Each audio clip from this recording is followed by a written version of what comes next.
அனிதா ஜீவனுடைய பாரம்பரியம் எவ்வளவு பெருசு. அவங்க அப்பா யாரு? அவங்க அப்பா யாரு? அதனுடைய அடிப்படையில அவர் அமைச்சரா இருந்தார். அங்க எனக்கு எம்பி சீட்டு குடுத்திருந்தா கூட இன்னைக்கு திமுகல என்ன இருக்கு? எல்லாமே வாரிசு கோட்டால வந்தவங்க தானே அவங்க.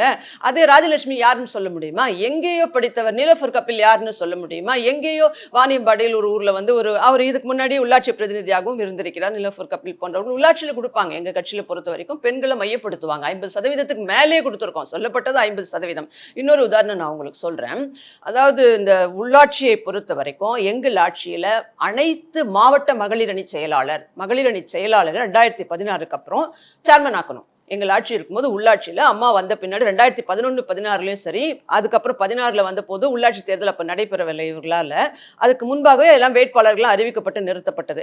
50%த்திற்கும் மேற்பட்ட அனைத்து மாவட்ட மகளிர் அணி செயலாளர்களும் சேர்மன் போஸ்டுக்கு நாமினேட் பண்ணலாம் அப்படின்ற மாதிரி அவர்கள் வந்து கவுன்சிலர்கள் தேர்ந்தெடுக்கப்படுவார்கள், வேட்பாளர்களாக நிறுத்தப்பட்டார்கள். இத்தனை சத்தமில்லாத சாதனைகளுக்கு சொந்தக்காரர்கள் அனைத்து இந்திய அண்ணா திராவிட முன்னேற்ற கழகம். இந்த வரலாற்றை இந்தியாவிலேயே எந்த இயக்கமும் செய்திருக்குமா என்றால் கிடையாது.